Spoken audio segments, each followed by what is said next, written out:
Let's take a look at some of the highlights of the Kamala Harris interview with Bret Baier on Fox. She was asked if she regretted terminating the Remain in Mexico, which makes immigrants wait in Mexico to await their immigration status, and not the United States. The first bill, practically within hours of taking the oath, was a bill to fix our immigration system. Yes, ma'am. It was called the U.S. Citizenship Act of 2021. Exactly. It was Donald Democrats. Trump, but let me just finish. 6 Democrats voted against that bill. Learned about that bill and told them to kill it because he preferred to run on a problem instead of fixing a problem. The sad state of affairs about this election is that a presidential candidate must refrain from going on the air and talking about the issues, but instead try to prove falsehoods being spread by the other side.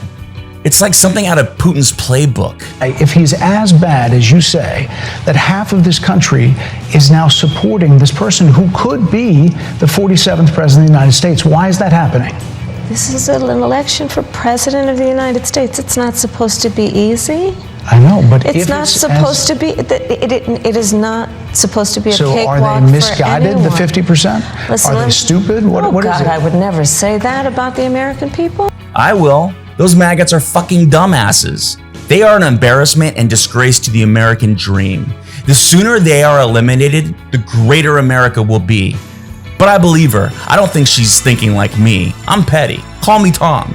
In fact, she brought up that the convict felon called the American people who didn't support him the enemy within. So they played a clip of the felon being asked that question. Except it wasn't. I heard about that. They were saying I was like threatening. I'm not threatening anybody. They're the ones doing the threatening. They do phony investigations. I've been investigated more than Alphonse Capone. He was the greatest gangster. No, it's true.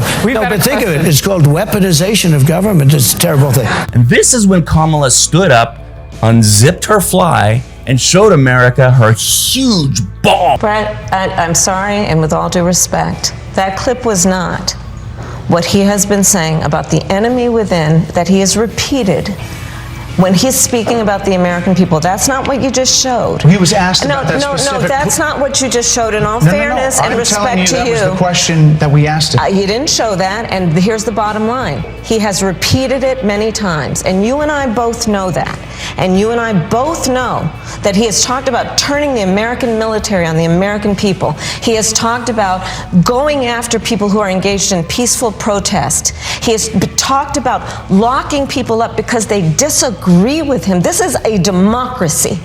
And in a democracy, the President of the United States, in the United States of America, should be willing to be able to handle criticism without saying he'd lock people up for doing it. She was asked if her presidency would just be another Joe Biden presidency. My presidency will not be a continuation of Joe Biden's presidency. And this was a great opportunity because she went into her policies, which is what we wanted to hear. We don't need to hear anything else. I don't want her to be my friend. I don't want to know what she eats. I want her to be president because of those policies.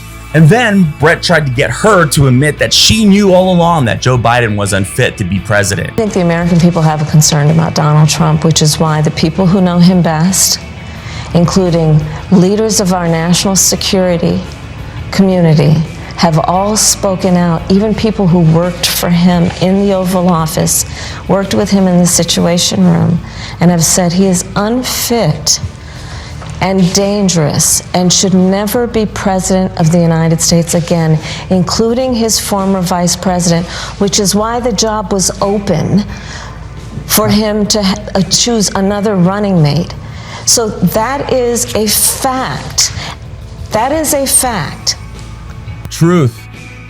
This interview mainly was Bret speaking over Kamala, and she didn't give in that easily. Suckers and losers Hamas has diminished and the significance. We're talking over each other. I apologize. I would like that we would have a conversation that is grounded in full assessment of the facts, which includes, I think this interview is supposed to be about the choices that your viewers should be presented about this election, and the contrast is important. That was essential for her to communicate because it was true. These interviews should be about distinction between the two candidates through civil discourse rather than who has better sound bites.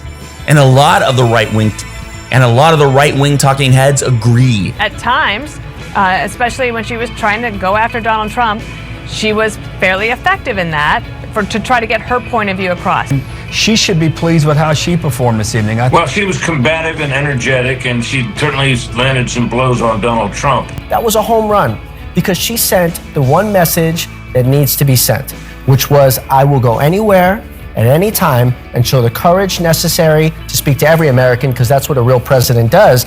I thought this was a great interview, and I have to give kudos to Kamala for doing it. It was better than watching another debate and solidified in my mind that my vote for her is the right choice, as if I needed to solidify that. Who the fuck would vote for that orange piece of shit?